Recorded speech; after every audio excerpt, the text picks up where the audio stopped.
All right, everybody, welcome in. Thank you so much for being here today. Thank you so much for taking the time for your practice.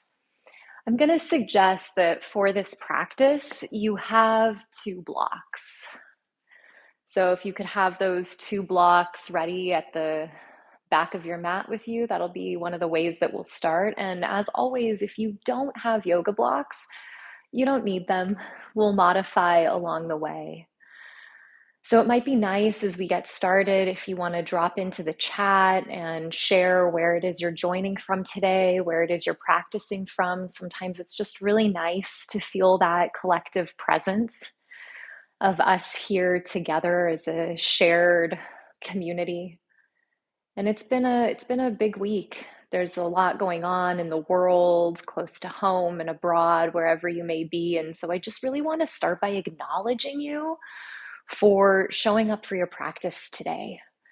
It's really one of the ways that we care for ourselves, and it's most importantly one of the sustaining ways that allows us to carry our practice off the mat and into the world so that we can show up during these times. So, thank you for being here for yourself and for us as a collective. We're going to start in a constructive resting position with the option to use the blocks in a supported back bend. So I like to put my blocks to the side to start. Coming into a seated position, knees bent, feet flat. Take one block at the medium height and place it underneath your shoulder blades so that your chest is supported. And then take your second block at the highest height. Make sure that it's fully flush to the floor, right underneath the back of your head so that your forehead is higher than your chin. And this is a subtle adjustment, but it is really important because the front of the brain, this is the neocortex, which really differentiates us as human beings from every other living creature on the planet. And when we're in a back bend, when the chin is higher than the forehead, it can kind of activate that inner voice. It can activate some of the fear response, which is really what we're shifting away from today in this practice. Then, once you're set up there, open the feet about as wide as the mat and let the knees fall in together to touch. And this is called the constructive resting position with the legs. Now, you could do this without blocks too. So, whether you have blocks or not, you set yourself up in this way. And then, once you find a position that feels right for you, I'm going to invite you to drop the arms down by the sides and turn the palms down onto the ground. And this is just a symbolic way of calling in deeper grounding. By putting the physical body in touch with the earth, in touch with something solid, we start to call into ourselves the somatic, the felt sense of being grounded and steady. And if you haven't, you might close the eyes if that feels appropriate for you and just begin to deepen your breath.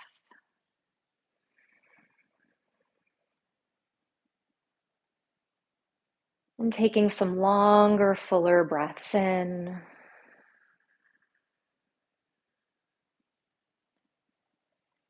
And some long exhales out. And I leave it up to you whether you exhale out through the nose or if you would be supported by taking a few exhales out of the mouth, which is one of the ways that we can alleviate stress in the body. And those physiological sighs helping us to shift into the parasympathetic side of the nervous system.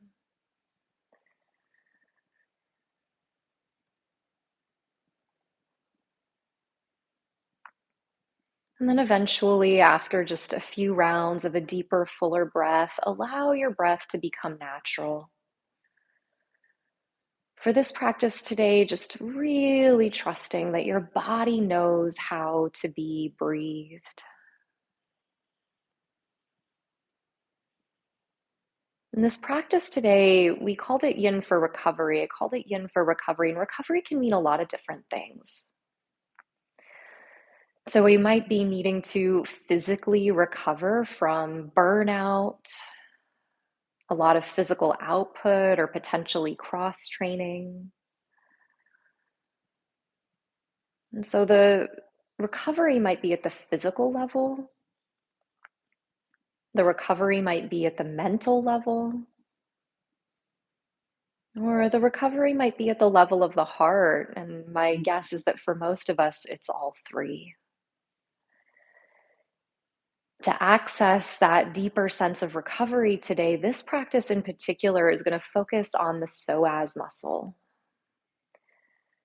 And the psoas connects down in the very bottom of the thoracic spine, but through all the lumbar, it crosses over the head of the femur and then inserts at the top of the thigh.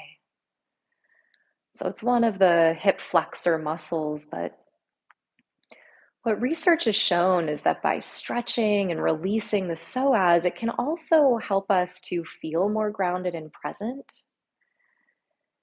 It can also help us to feel a little bit lighter emotionally, to alleviate some of the heaviness or stuckness. So that's what we're really going to be moving through today. And this constructive resting position is one of the ways that we begin just by releasing the inner groin, the front of the thigh. And so from here, just take another deep breath in. Maybe open the mouth and exhale. And then heel toe the feet toward each other. Shift the hips to the right. Start to roll onto your left side.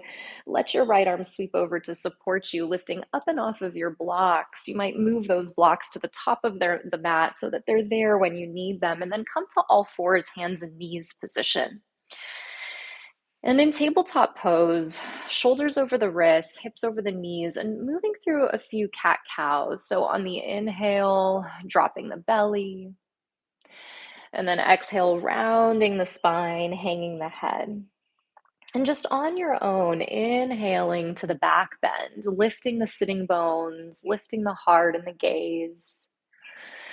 And then exhaling to curl the tail under and doming and rounding the back. And just on your own, keep moving in this way and really focusing on the pelvic wheel here. So that tilting of the sitting bones up and down, so that we stay with that lower back region, which is part of the psoas. So people who have some psoas syndrome might notice some low back pain, some tenderness when they sit up or stand up.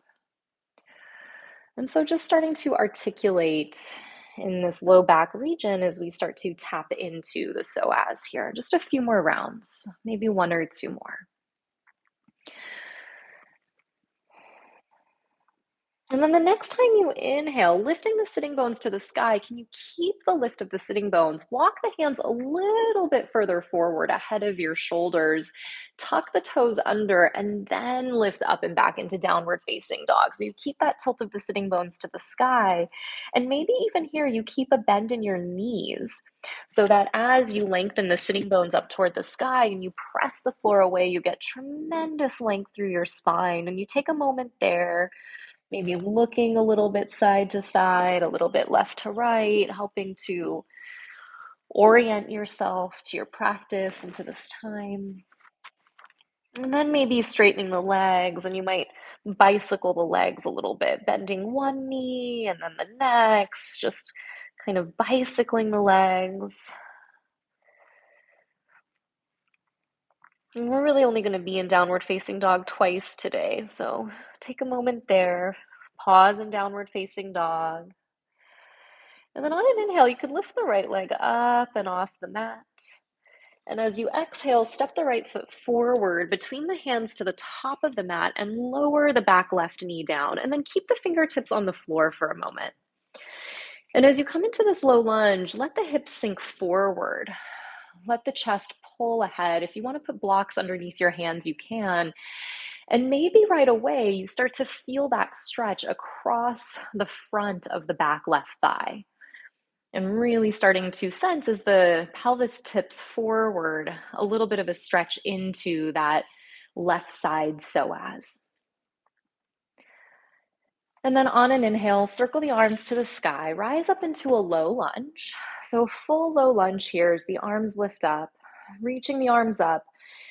And practice tilting your pubic bone up towards your face. So rather than lunging as far forward as you can, you pull the hips back, drop the sitting bones down, lift the pubic bone up toward the face, and maybe you feel a greater emphasis once again across the front of the back left thigh. And there it is in your psoas. And see if you can keep that uprightness in the pelvis. Take an inhale. And as you exhale, start to reach the right arm down toward the earth. I'm going to put a block underneath my right hand so that the floor isn't so far away to reach.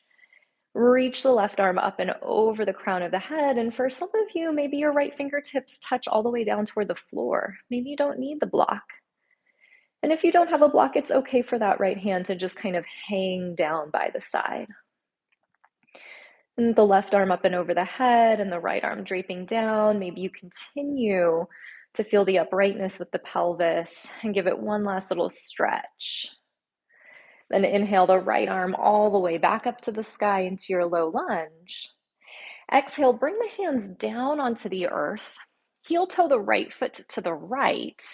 Bring your right hand inside of your right foot, and you might stay here up on your fingertips. It's a beautiful place to be.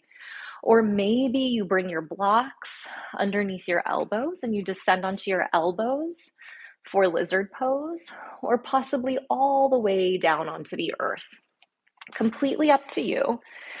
Knowing that in a yin yoga practice, it means we're probably going to be here on the low end 2 minutes and on the high end 5 minutes. And since today is a shorter practice, we're not going to be here for 5 minutes. So we'll be here for about 2 minutes. And you want to work at about 30% of your effort, which again is kind of counterintuitive to our cultural conditioning, which tends to tell us that more is better.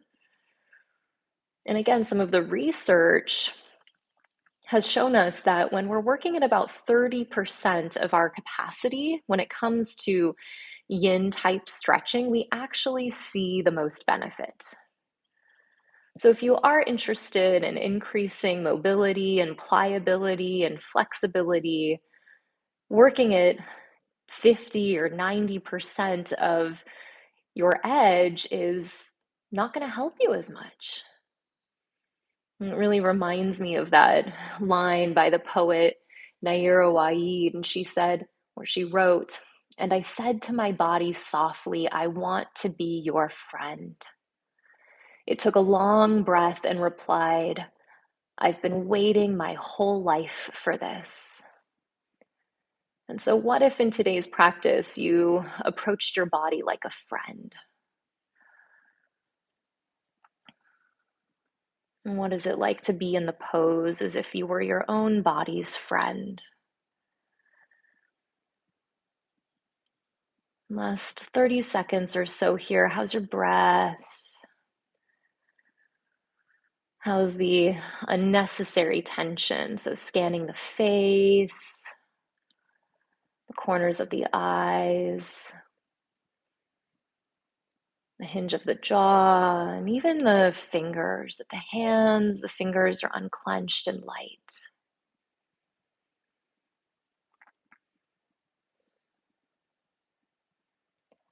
On an inhale, start to walk your hands back in if you came down onto the elbows.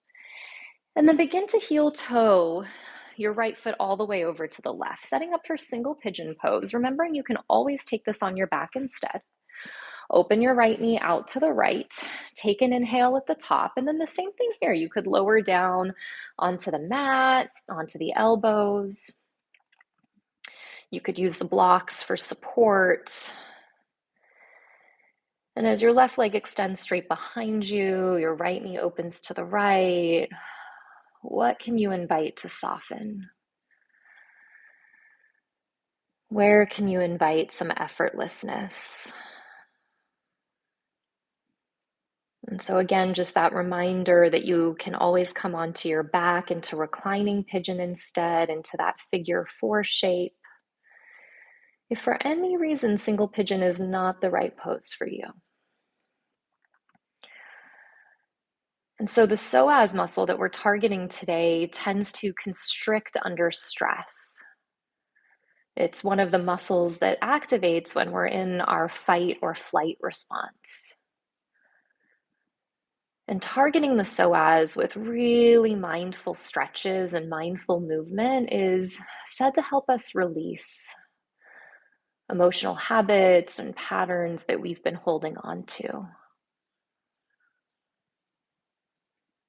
There are people who say, I started crying when I came into this pose and it really caught me by surprise. But when we understand the muscular connection to our embodied nervous system, to our fight or flight response, then we can understand why. Maybe we feel certain releases in certain poses or postures. Not that you're necessarily experiencing that today, but maybe you have historically at other times.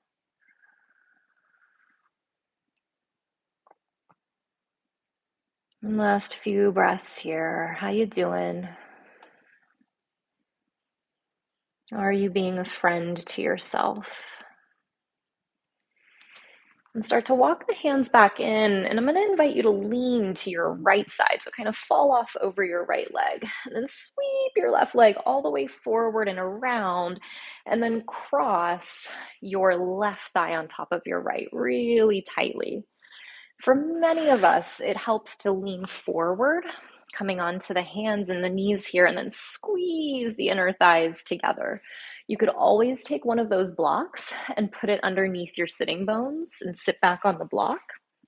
Or if it feels appropriate and right, sitting the sitting bones down onto the mat. And take a breath at the top. And you might just stay upright, hands folded on the knees, breathing, unhinging the jaw, unclenching the seat of the body, the pelvic floor. Or maybe you come forward. You could use the blocks under the elbows for support. Some people may be coming all the way down onto the ground. And then checking in with the breath once again, and that same invitation to invite some of those physiological sighs into your practice. Unhinging the jaw, opening the mouth to exhale, and allowing those releases to take place.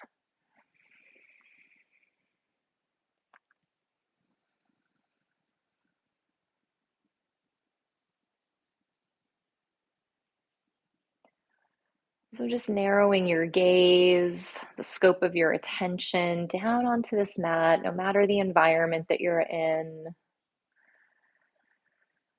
and the events unfolding within and around, and really just allowing your attention to be focused on this time that you've carved out to really be here. Remembering that you are worthy and deserving of these 30 minutes of incredible attentiveness and self-care. And so you just keep bringing yourself back over and over again, right here, this breath, in this moment, and maybe the opportunity to practice a little bit of grace under pressure.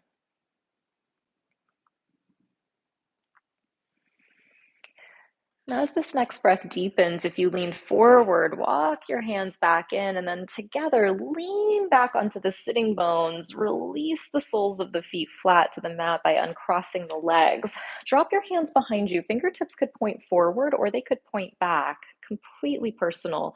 And then upward facing tabletop pose. So to get into the front of the hip flexors after that, take a big inhale, looking up toward the ceiling, lifting the hips from the earth. And then give the glutes a little bit of a squeeze. So bridge pose, which is not what we're doing here, but has a similar movement to it. The squeezing of the glutes and re-strengthening of the glutes is also another way that we support the psoas. So take a big inhale here, and then exhale, sitting bones down. You can cross the ankles, roll over the hands and the knees, and head back to your second or your last downward facing dog, or sweep the feet around you and then head back. So into your last downward facing dog. Again, you might bicycle the legs, Take the time that you need. And then on an inhale, lift your left leg up. And as you exhale, step your left foot forward. Keep the fingertips on the floor, still framing the front foot. And then take that moment to let the hips come a little bit forward. And this side might feel different. Of course, we have a dominant side and a less dominant side, especially if we're living in countries or cities where we do a lot of driving. It's going to kind of change things a little bit. So just noticing, pulling the chest forward. And then as you're ready, inhaling up into your low lunge. Arms to the sky as you reach up. See if you can have that uprightness with the pelvis. So it might mean pulling the left thigh back, stacking the knee above the ankle instead of pushing the knee past the ankle, so that then you can lift the belly button toward the face. You can reach the sitting bones toward the earth. Take an inhale, and then left arm up and down toward the floor, right arm up and over the head. And again, the hand could hang down, or you could bring a block underneath the fingertips. In just a moment here, we're just passing through. This isn't one of our true yin yoga poses, so we're not here for 2-3 minutes. Just here, about 60 seconds to start to open things up now on the right side psoas. Give it one last little reach. And then inhale your left arm back up toward the sky. Exhale, plant the fingertips down, heel toe the left foot to the left, and then descend down, maybe to the forearms, to the elbows, or onto your blocks. Couple of breaths.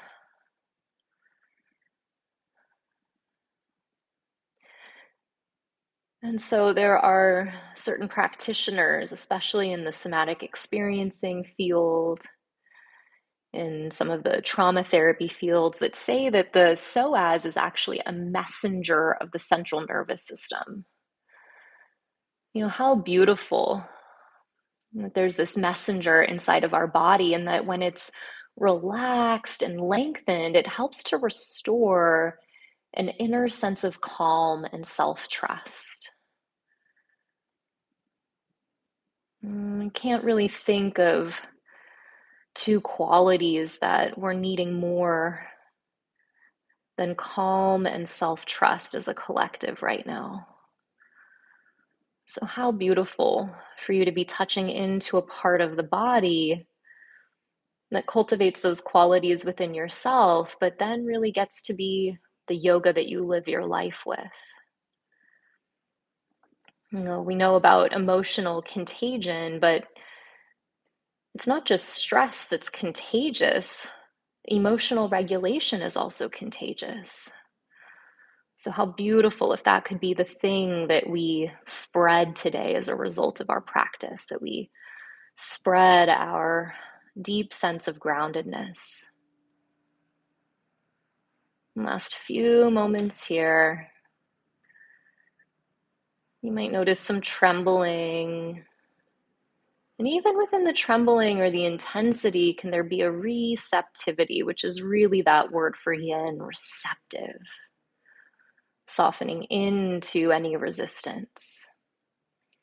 And walk the hands back in, straighten the arms, slide the left foot all the way over to the right this time, reach the right leg back, and then into single pigeon pose, or of course, that invitation to take it on your back.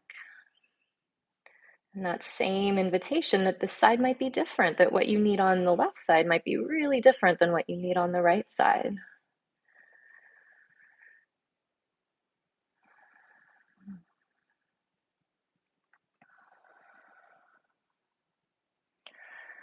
When it comes to these yin yoga practices and these practices of recovery, I think a lot about Audre Lorde, and as one of the really primary facilitators of the first movement of self-care, she used to say, caring for myself is not a self-indulgence.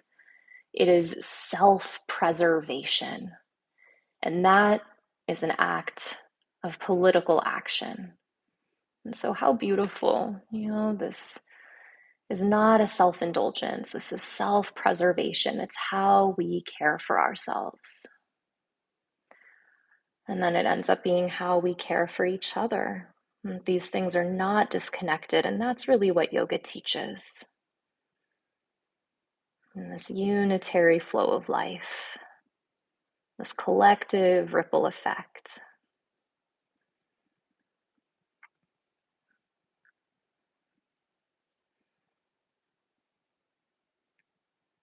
And breathing. Last few moments here, last few breaths. Remembering that we're curious about discomfort, but we are never interested in pain. Walk your hands back, lean to the left, and as you fall over onto your left thigh, sweep your right leg all the way around.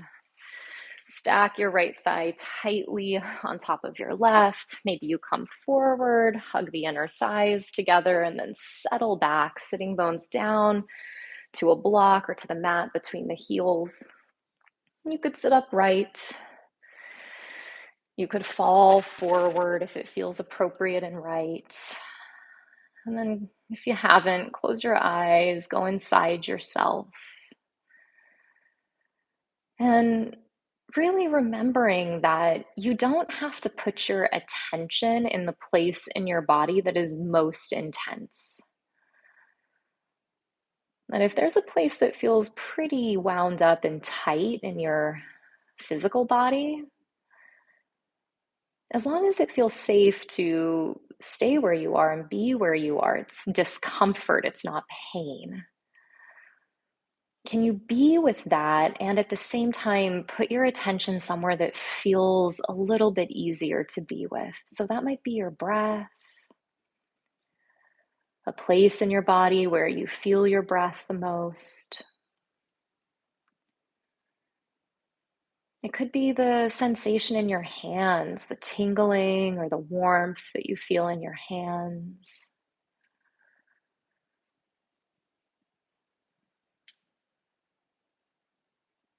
And see if you can be there for these last few moments.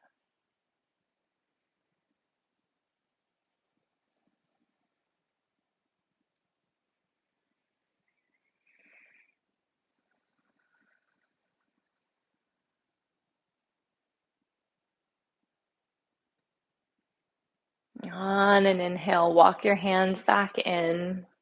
Keep one of your blocks nearby, lean back, release the soles of the feet to the ground, and one more time, upward facing tabletop pose as the hands drop behind you. Inhale, lift the hips, squeeze the glutes, press the floor away, soft toes, soft fingers, deep breath in. And then exhale, lower the sitting bones down, recline onto your back, keep your knees bent, your feet flat, and then take one of your blocks, probably at the lowest height, maybe at the medium height. It's going to be really personal. And then drop the arms down by the sides like you began practice. And then the invitation to extend both legs straight. So this is why we're not having the block at the highest height, is that it would be unstable. And then you could reach the arms up and overhead for full extended supported bridge. And again, getting into the fronts of the thighs, these hip flexors here. And then hug the right knee into the chest. Keep the left leg straight and then flex both feet. Drive the sole of the left foot forward. And then as you hug the right knee in, press the left foot away from you. And this is one of the best releases for the psoas. Just this supported psoas release. We're not here for long, just a little touch. And this is something that you could come back to on a pretty regular basis. Give it one last little squeeze there. Right leg extends forward.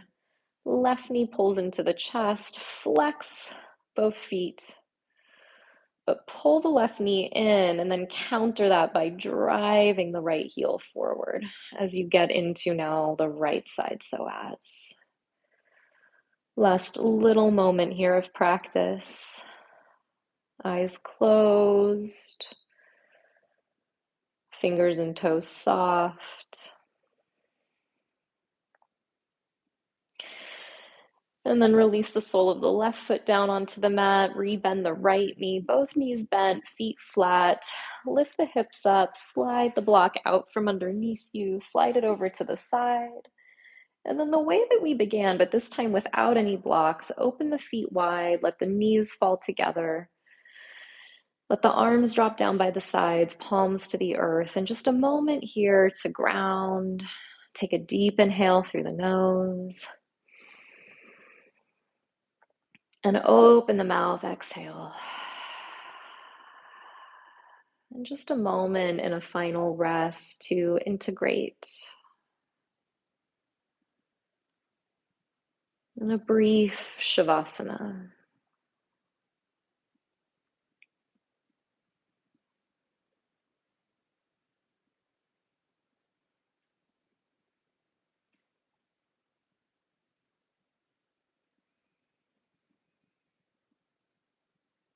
And if you have time today to stay here a little bit longer, I would encourage you to do so. If you need to move on, hug the knees in, rock a little forward and back, rise to sit. Legs crossed, maybe eyes closed, draw the hands to the heart as you bow the chin. And I think about the words from Hildegard, one of the great saints of humanity. And she said, even in a world that's being shattered, remain generous. And so, in the way that you were generous with yourself today in your practice, may you remain generous with each other, allowing what you tapped into on your mat, the sense of self-trust and calm and groundedness, and allow it to permeate everything you are thinking, saying, and doing. Thank you so much for sharing your practice today. It is an honor always to practice with you. Namaste. And just as a reminder, you can find more of these practices in my full-length programs over at Interdimension Yoga. You can follow the link below, and when you join, your first 10 days are entirely free. I have a brand new program coming out in September that we just filmed last week. Really excited about it. So some amazing things coming out. Wherever the day takes you, may you be safe, may you be happy, may you be healthy, may you know the joy of a peaceful heart. And I look forward to practicing with you next time. Thank you.